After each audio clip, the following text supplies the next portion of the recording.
DNP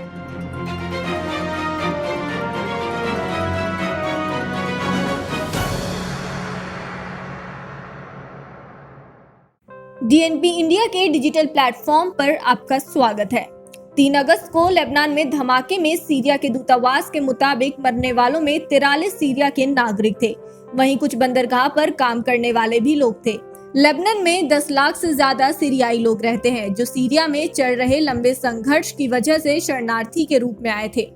जान गंवाने वालों में नीदरलैंड्स के राजदूत की पत्नी भी शामिल थी। लेबनान के प्रशासन का कहना है कि 60 लोग अब भी लापता हैं, जिनके मलबे के नीचे जिंदा होने की उम्मीद धुंधली होती जा रही है।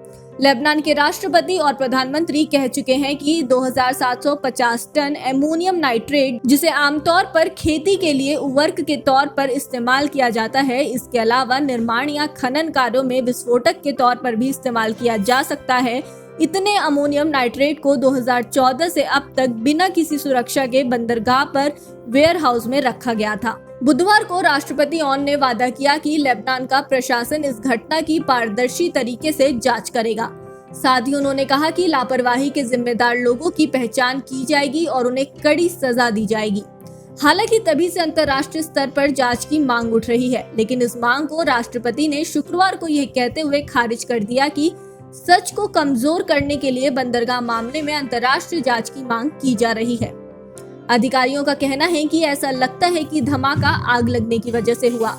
अधिकारियों के मुताबिक राष्ट्रपति ऑन की कहीं तीसरी संभावना के कोई सबूत नहीं मिलते हैं। फिलहाल इस मामले में 21 लोगों की गिरफ्तारी हो चुकी है, जिनमें लेबनान कस्टम अथॉरिटी के डायरेक्टर जनरल भी शामिल हैं। इस बीच सरकार का समर्थन करने वाले ईरान समर्थक हिजबुल्लाह मूवमेंट ने धमाके में अपना हाथ होने से इनकार किया है। समूह ने कहा कि बंदरगाह उसके नियंत्रण में नहीं है और उसने वहां कोई हथियार या गोला बारूद जमा नहीं किया है। वहीं हिजबुल्लाह नेता हसन नसरल्लाह ने घोषणा की, ना हथियार का कोई गुप्त भंडार, ना कोई मिसाइल फैक्ट्री, ना एक भी मिसाइल, ना एक भी राइफल, ना एक भी बम, ना एक भी बुलेट, ना नाइट्रेट, कुछ भी नहीं, ना अभी ना पहले। इस बीच वैश्विक नेता फ्रांस के राष्ट्रपति इमैनुअल मैक्रों की ओर से रविवार को बुलाई गई एक वर्चुअल डोनर कॉन्फ्रेंस में हिस्सा लेने वाले हैं। शुक्रवार को संयुक्त राष्ट्र की एजेंसियों ने लेबनान में मानवीय संकट खड़ा होने को लेकर चेतावनी दी थी। चेतावनी में कहा गया था कि देश में खाने की कमी हो सकती है और कोविड-19 महामारी से लड़ने की क्षमता पर भी असर पड़ेगा। कई देशों ने अपनी ओर से मदद का ऐलान किया है और कुछ देश मदद कर भी चुके हैं। वहीं अमेरिका ने भी शुक्रवार को घोषणा की कि वो तुरंत $15 मिलियन का खाना और दवाइयां भेजेगा। ब्रिटेन के प्रधानमंत्री बोरिस जॉनसन ने शनिवार को लेबनान के राष्ट्रपति ऑन से बातचीत की और ब्रिटेन की ओर से लेबनान के लोगों के प्रति गहरी सहानुभूति प्रकट की। लेकिन लेबनान में बड़े स्तर पर अविश्वास का माहौल है। इससे पहले पिछले साल अक्टूबर में आर्थिक संकट और मुद्रा के कमजोर होने के बाद लेबनान में सरकार विरोधी आंदोलन शुरू हो गए थे। ये इलाका उस मार्टर स्क्वायर के पास है जहां से पिछले साल के सरकार विरोधी प्रदर्शन शुरू हुए थे। कुछ प्रदर्शनकारियों ने मार्टर स्क्वायर पर फांसी के तख्ते भी लटकाए।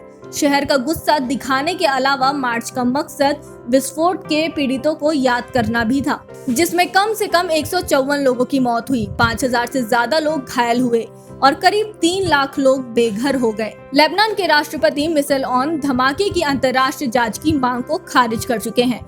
उन्होंने कहा कि स्थानीय प्रशासन इस बात की जांच करेगा कि कहीं ये घटना बाहरी हस्तक्षेप जैसे किसी बम की वजह से तो नहीं हुई।